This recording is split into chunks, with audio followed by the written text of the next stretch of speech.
Assalamualaikum warahmatullahi wabarakatuh. Perkenalkan, nama saya Cita Risa dengan NIM 201414322 dari kelas 3G. Dalam video ini saya akan menjelaskan tentang pendidikan demokrasi. Demokrasi berasal dari bahasa Yunani yaitu demos yang berarti rakyat, kratos atau kratein yang berarti pemerintahan atau kekuasaan. Pada abad ke-4 sebelum Masehi dan ke-6 Masehi, demokrasi di Yunani. Dalam perkembangannya, demokrasi secara langsung mulai sulit dilaksanakan karena 1. Tidak adanya tempat yang menampung seluruh warga yang jumlahnya cukup banyak. 2. Untuk melakukan musyawarah dengan baik dengan jumlah yang banyak sulit dilakukan. 3. Hasil persetujuan secara mufakat sulit tercapai karena sulitnya memungut suara dari peserta yang adil. 4. Masalah yang dihadapi oleh negara semakin kompleks dan rumit sehingga membutuhkan orang-orang yang secara khusus berkecimpung dalam penyelesaian masalah tersebut. Demokrasi atas penyaluran kehendak rakyat yaitu demokrasi langsung dan demokrasi tidak langsung. Untuk negara-negara modern, penerapan demokrasi tidak langsung dilakukan karena alasan 1. Penduduk yang selalu bertambah sehingga pelaksanaan musyawarah pada suatu tempat tidak dimungkinkan.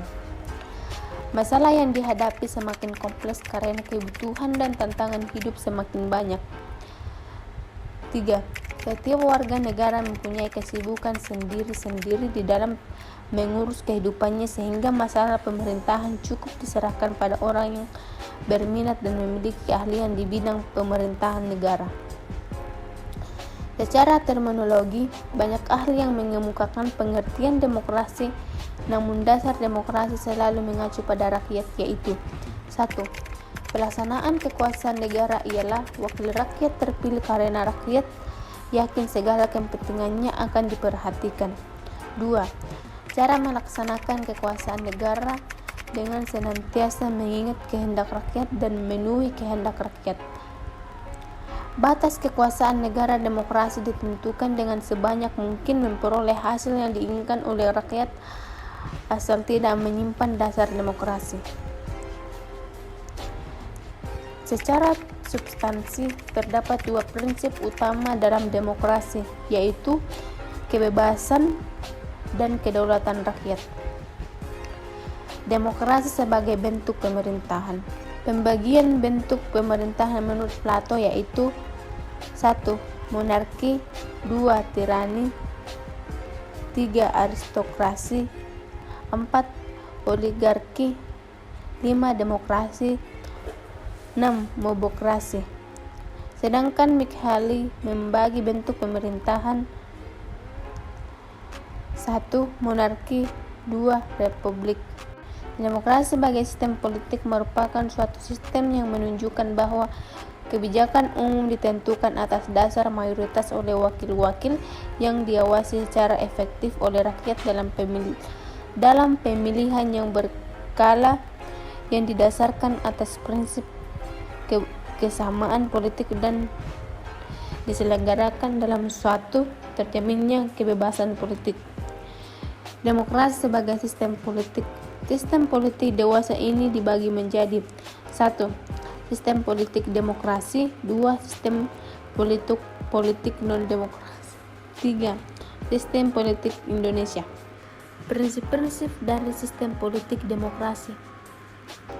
1. Pembagian kekuasaan. 2. Pemerintah konstitusional. 3. Rule of law. 4. Pemerintahan mayoritas. 5. Diskusi. 6. Pemilihan umum yang bebas. 7. Tidak single partai politik. 8. Kebebasan pers.